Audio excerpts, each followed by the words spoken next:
Chapter 4: How Rhetoricians Make Films and Videos. When arguing that technology needs to be what we do in rhetoric and composition, Adam Banks introduces the idea by saying, "I admit that change is dizzying." He is right to point that out. In our particular case, the change from alphabetic writing to film and video production is not only dizzying, but also disorienting and aggravating. Stephen Krauss explains it this way: in contrast to our abilities as writing professionals, we're all multimedia amateurs, dabblers and improvisers, borrowing from a few websites for advice and throwing our work against walls to see if it will stick. I don't agree with his portrayal of our field's film and video production. Lifers in particular are neither amateurs nor dabblers. And yet, the vast majority of rhetoricians working with moving images have not been formally trained in film and video production. There are exceptions. Jamie Sky Bianco, for example, explains, "Prior to academia, I worked in film and theater production, as well as media design. Unlike her, most of us at first are indeed hoping our images will stick to the wall." As Krauss states, the amount of filmmaking training lifers and casual offenders receive varies. Don Unger took a film production course while getting his undergraduate degree in professional writing, while Sarah Arroyo, Jeffrey Carter, and Steph Serrasso learned film and video production in graduate school through theory seminars with a digital component. I too learned during graduate school. In my case, I audited 2 film production courses. When Bonnie Keyword started working on films and videos, she was already a faculty member and worked with a student intern with film production experience to help her make a documentary. These different trajectories leave us with considerable holes in our abilities. Professional filmmaking takes years to learn, and people usually focus on one aspect of the production process, becoming cinematographers, editors, and so on. Filmmaking rhetoricians, however, tend to work with little training and tackle all or most aspects of the production process. As Alex Reed explains, there is clearly a significant gap between having the basic technical skill and equipment to make a video and having the skill and equipment to make a professional video. Learning to make professional quality videos is a long process that becomes more complicated if we're not formally studying moving image production, but rather finding our own way through the maze. We don't need to make the kind of professional moving images that play at multiplexes, but our work thus need to be of a certain quality. I conclude this chapter with proposed guidelines for our field's film and video production. Before getting there, however, let's look at how rhetoricians tackle the filmmaking process. Whether we're making video essays, remixes, or documentaries, we need to learn how to edit moving images. Serrasso and Bahareh Alaya used online tutorials to learn editing. Alaya discusses her process this way: "At first, I just searched for iMovie tutorials on YouTube. Then I started picking up some terms, such as cloning, and searched with those keywords. I'd find myself watching for hours based off of the YouTube suggestions. Though the self-taught method can be time-consuming, it teaches us to navigate the web to find answers to technological questions, an invaluable skill for anyone engaging in digital production." Both Carter and Krauss use the term trial and error to describe how they learned filmmaking. Though Krauss feels he doesn't know a whole lot, he believes that iMovie, which he learned on his own, is remarkably easy. "I learned Final Cut Pro by taking a course of video tutorials from lynda.com. It took me 80 hours to learn the software, but it gave me a strong basis for editing. Previous experience with different technologies is helpful." Abraham Romney worked with sound for a decade, and he found switching to video editing not a big leap. However, being proficient in sound, not images, Romney feels that he should do more work on lighting, which has been one of my weak points. Those of us shooting our own footage need to learn not only lighting, but also framing, sound, and how to move the camera. We also need to learn how to use the camera itself. While Alaya and Arroyo use their iPhones, which are fairly self-explanatory, Keywords, Romney, and myself use a range of consumer to professional cameras that take longer to figure out. I spent a long time poring over the manual for my first camera. It took me years to figure out its quirks. Although the learning process was shorter for my second, a professional camera, it was not instantaneous. Mics are easier to use, but figuring out how to record good sound is tricky. Playing with filming and then editing the footage to see what worked and what didn't is the best way to figure out how cameras and mics work, as well as how to light and frame a shot. While some lifers and casual offenders wait to have a grasp on filmmaking before diving in, Keyboards invites us to go make your film, go do it, now. Don't wait to get a fancy camera or a crew or learn special skills, you will learn them as you go. That is what Megan Fulweiler and Jennifer Marlowe did for Con Job. They explain, we borrowed 2 different cameras and external microphones that we didn't always know how to use. Had one lesson from a friend on lighting and framing, taught ourselves 3 different video editing platforms, accumulated 5 external hard drives, and traveled the United States and Canada, interviewing adjuncts and labor leaders. Whatever approach one takes, it is important to share our strategies with others. The feminist filmmaking principle of mentorship is key to getting lifers and casual offenders over the technological hurdle. Besides teaching each other how to work a camera or light a room, sharing our strategies for learning the craft, from useful video tutorials to what editing software we use, can make other rhetoricians' journeys much easier and lead to collaborative filmmaking. Unlike alphabetic writing, which evokes images of isolation, we envision filmmaking as being made by groups. Except for videos of ourselves speaking into the camera, a popular YouTube genre, the films and videos we make are products of our collaboration with others at the very basic level of what we see and hear on screen. If we're editing footage shot by others, as rhetoricians often do in remixes and video essays, we're bringing the vision and ideas of those whose work we're featuring into our own work. It is key to use strategic contemplation as we decide how to use footage by others in our work. We need to consider our own feelings and place as researchers, as well as how those whose work we're using may be affected by our creations when deciding how to use images made by others. On the other hand, those of us filming our own footage collaborate with the people we interview by making our arguments through their words. While strategic contemplation is key here, so is the ethics of interdependence. Showing participants questions in advance and collaborating on filming location selection makes for a better process for everyone. Rhetoricians are more careful about their filmed images than other populations I've worked with, which makes sense given our training. I am often contacted by rhetoricians wanting to make sure I don't use certain things they said on camera, a request I always honor.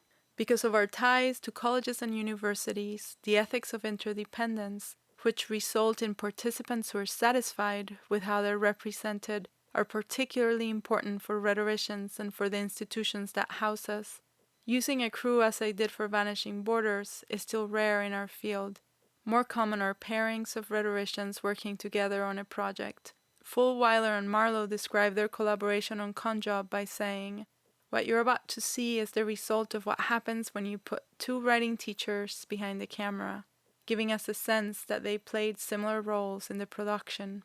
In other collaborations, rhetoricians play different roles. Arroyo often writes and performs the narration for her collaborations with LAA, while LAA researches the images which they edit as a team. Todd Taylor and Bump Halbritter describe their collaboration for Remembering Composition, their 2003 Conference on College Composition and Communication panel, this way. Bump sang and played guitar live. Todd hid behind screens and curtains, pulling levers and pushing buttons. Similarly, during C's 2015, Matthew Levy played live music, accompanying Cynthia Haynes' video presentation. The ethics of interdependence is key to these collaborations, so that everyone engages with the project at a formative level. Collaboration can also be a way to hone our filmmaking craft. Film Studies faculty member Peter Johnston works as consultant and assistant editor for my film and video projects, and while we discuss a project, he teaches me new filming and editing techniques. I have also learned from undergraduate students whom I've hired to do cinematography, sound editing, color correction, and scoring. Because the students have a formal education in particular areas of filmmaking that I don't, they mentor me in their specialties. And because I've made films that screen at festivals, I mentor them on questions about production and distribution. Through mentorship and the ethics of interdependence, students and faculty learn from each other's particular skills and benefit from the resulting films and videos trajectories. whether it be festival screenings, peer-reviewed publications, or online success. Now let's turn to her strategies for financing academic filmmaking. When interviewed about receiving the honorary Palme d'Or at the 2015 Cannes Film Festival, Agnes Varda discussed how difficult it is for women filmmakers to find funding for their projects. She says that in spite of her many awards, people still don't give me funding. As fishermen say, a little less thanks and a little more money. Like feminist filmmakers who are often forced to work on shoestring budgets, rhetoricians must figure out how to make moving images with limited funds. In terms of equipment, Arroyo says she uses an iPhone, a MacBook, and iMovie. Unger, who at the time of the interview was a PhD student, used the university's cameras and computers.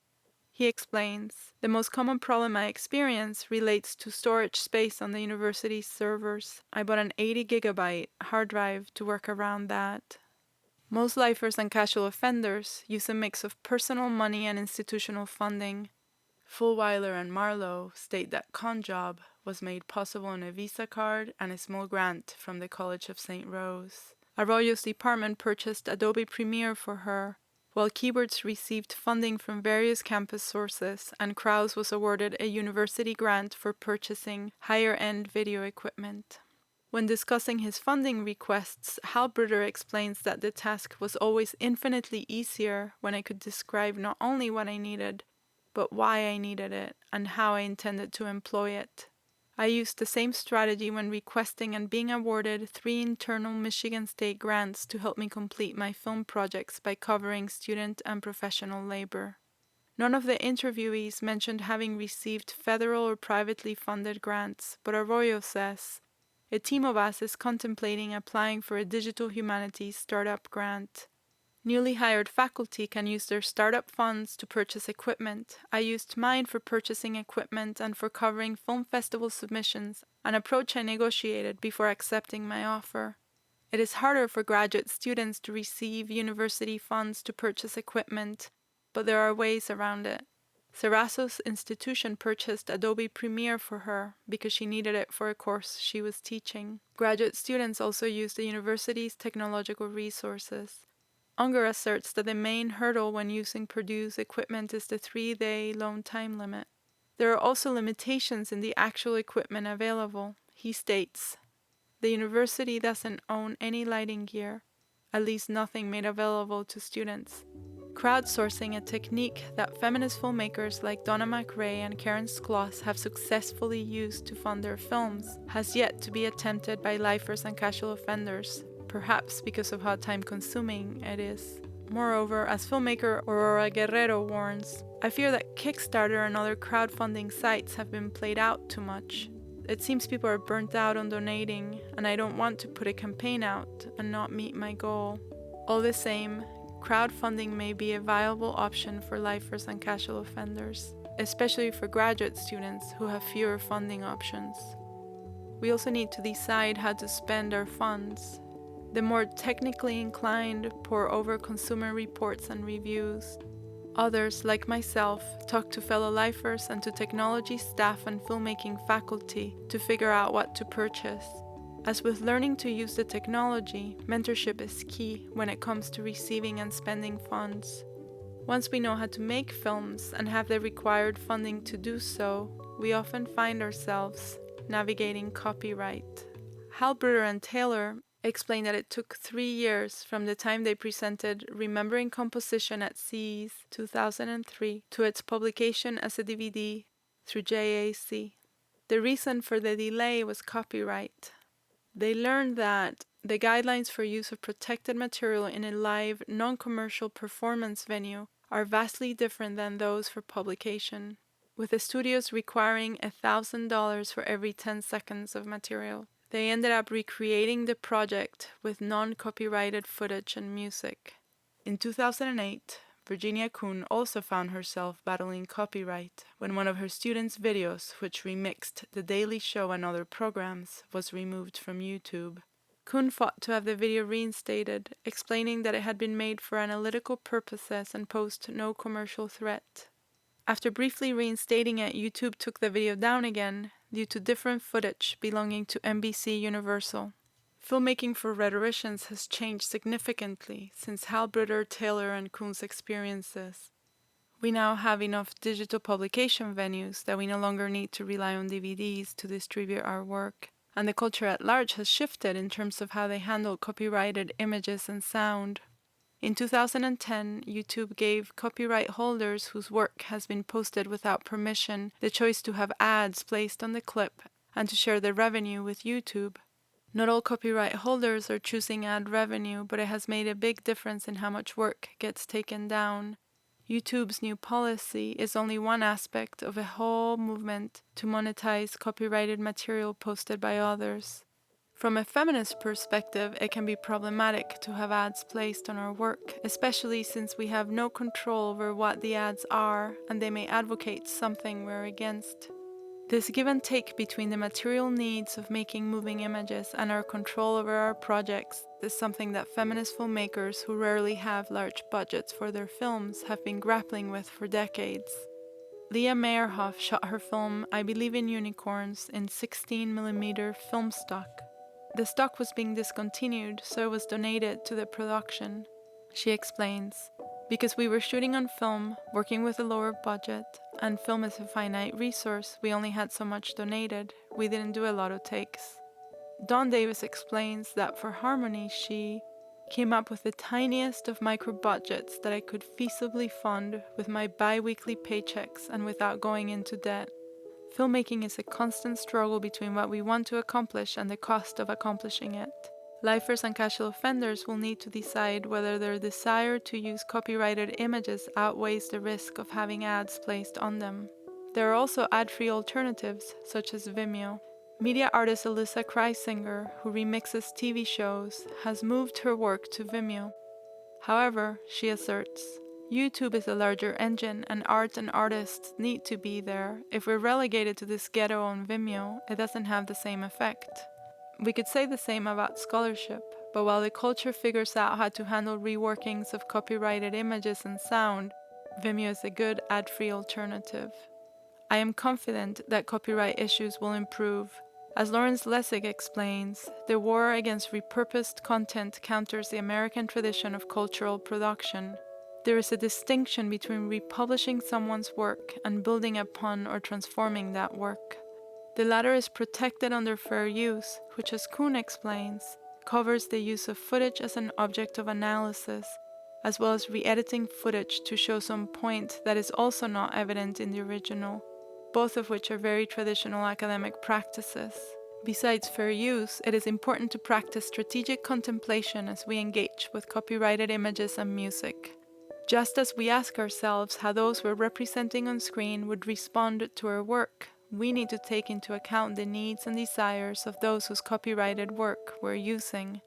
As I argued in Chapter 1, the films and videos of others I've been featuring throughout this book are citations, just like the quote by Kuhn I just read to you. These citations constitute fair use by bringing the featured films and videos into the arguments this video book is making, and by helping us see them in a new light as they engage with the ideas I'm presenting.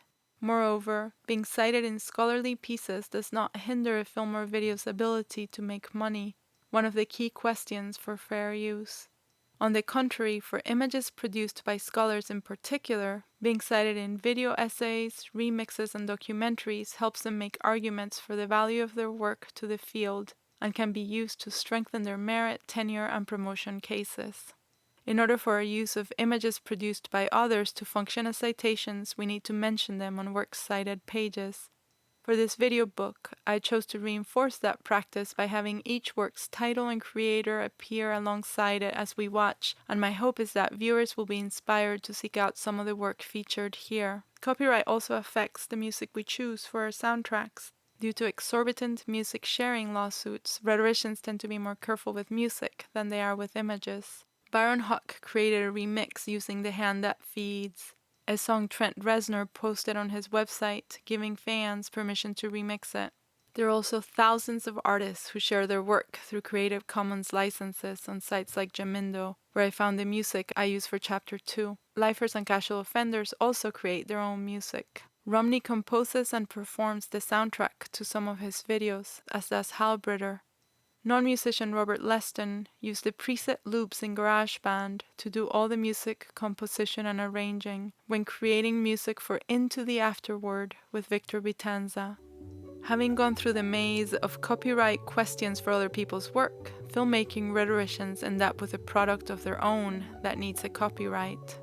Unlike feminist filmmakers who are often tied to traditional copyright licenses because they share ownership of their films with investors, lifers and casual offenders tend to have more freedom over how to license their projects. The more open Creative Commons licenses help films and videos battle restrictive copyright laws by being available to others who want to borrow from, play with, and recontextualize their work. Let's now look at how we address accessibility, closed captioning, and transcripts. Having had 2 children in the last 4 years, I have gone from avid stair taker to knowing all the handicapped entrances on campus as I navigate the world behind a stroller. Although ramps and elevators can be hard to find, they are in every building I've visited at Michigan State. The battle to reconceptualize public buildings was fought by handicapped people, but it benefits those who, like me, find themselves temporarily tied to wheels. The same goes for the moves we make toward accessibility, for video essays, remixes, and documentaries. Although closed captioning is primarily aimed at those who are hard of hearing, it also helps people like my Venezuelan mother, who reads English well but struggles to understand it when spoken on screen. In other words, closed captions benefit groups we may not even know use them. However, because closed captions can be distracting to some, it is best to make them optional, as we have done here. Lifers and casual offenders can either add the closed captions themselves through editing software or upload the transcript to YouTube and let the site take care of it. Another way to improve accessibility is by providing a transcript with timestamps to help viewers correlate the writing with what they're hearing. While transcripts are useful for documentaries, they're vital for video essays. One limitation of video essays is our inability to mention page numbers. While page numbers don't break the flow in reading, they would be disruptive if I were to mention them here. It is also harder to demarcate direct quotes without using quotation marks. Transcripts then help clarify whatever confusion a viewer may feel when watching the piece. Transcripts also play a different role. In their study of peer-reviewed digital text citations from 1996 to 2004, Colleen, Riley, and Douglas Eyman found that the more mediated the text, the less likely it was to be cited. At the time of the study, they concluded that the form of many of these sources violates generic norms, thus making them unappealing or difficult to cite. They suggested having citation information accompany each piece, a practice most digital venues have undertaken. Moreover, saving fellow scholars the trouble of transcribing our work makes them more likely to cite it and prevents citation errors. In that way, transcripts help facilitate the engagement of others with the ideas presented in our work. Let's end this section by looking at navigating IRB. The guidelines for the Institutional Review Board, or IRB, were, as William Banks and Michelle Eble explain, initially written to protect human participants in biomedical and behavioral research and experience a problematic transfer when applied to the humanities. Banks and Eble go on to explain that IRB's key goal is to avoid research that causes harm to participants, but defining harm is a complicated task. As they assert, IRB guidelines are invariably interpreted at different institutions in different ways, while remixers and video essayists don't necessarily work directly with human subjects, documentary filmmakers do. Some universities view oral histories as genre documentaries can fall under as IRB exempt. As a result, I needed no IRB approval for my documentary Perfect, where women discussed topics as personal as choosing to have breast implant surgery. But for the interviews I've drawn from in this video book, I went through the IRB process. On the other hand, as social scientists Derry et al. Assert, the mere addition of video collection may require in some institutions that the research proposal receive a full review from the IRB. Each institution has its own way to interpret the needs of human participants in research and the protection they require. As a result, it is best to contact our institution's IRB administrators before embarking on a project to see whether they think the process is needed. In that way, both our participants and ourselves are protected. And now I would like to propose some guidelines for rhetoricians, film and video production. Reed explains that the issue of technical production standards becomes a rhetorical concern, as video scholars must decide what existing filmic technique are appropriate for scholarship. As our film and video production matures, we'll have a stronger sense of the kinds of images and sound that work best with the arguments we're making. In the meantime, however, we need to come up with realistic guidelines for beginning lifers and casual offenders as they embark on their filmmaking efforts. Krauss explains that there is almost no discussion of production values, and this makes a lot of the academic videos I've seen, including my own, nearly unwatchable. Romney concurs, arguing that we do need some standards. I see people touting the virtues of digital scholarship of various stripes, and sometimes when I see digital scholarship that counts for promotion, I'm surprised at its low quality. Arroyo, who says she has seen some pretty bad videos submitted for publication, recommends having rigorous peer review and some sort of loose conventions for review. She has some suggestions towards that end. Videos should take advantage of the medium and not just replicate what can be done in an offline setting, panel interviews, lectures, etc. If these things are featured, they should be edited to hold people's attention and to keep the video moving. Pace and timing are crucial.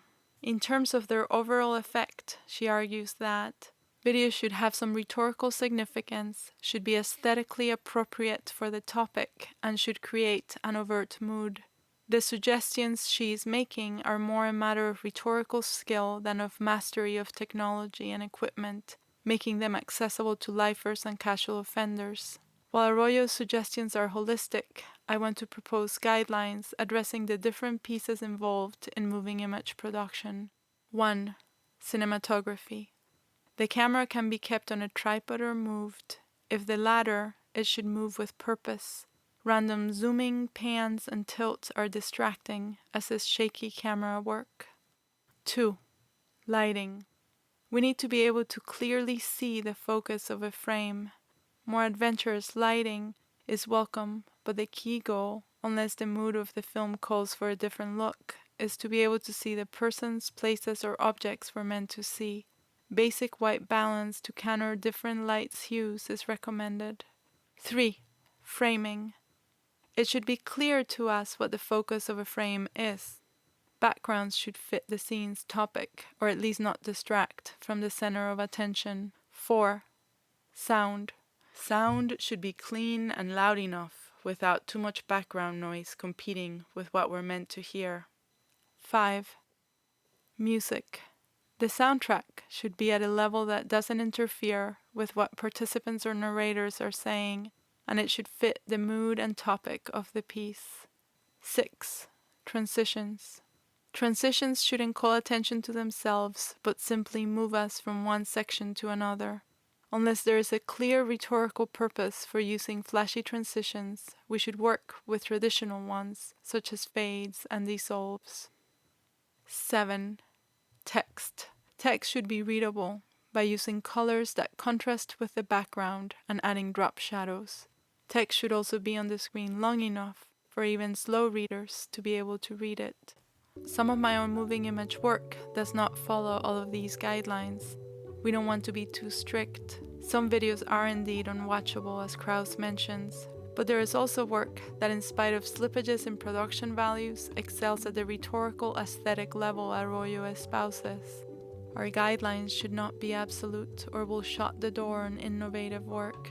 I am sure that other lifers have ideas that complement or contradict the suggestions I just outlined. My hope is for this section to open up that discussion and for the guidelines we select to help us improve the quality of the work being produced without restraining our ability to experiment and find our particular creative vision. And now that we have a sense of the filmmaking process and guidelines for production, let's find out how to make our hard work count for tenure and promotion in Chapter 5.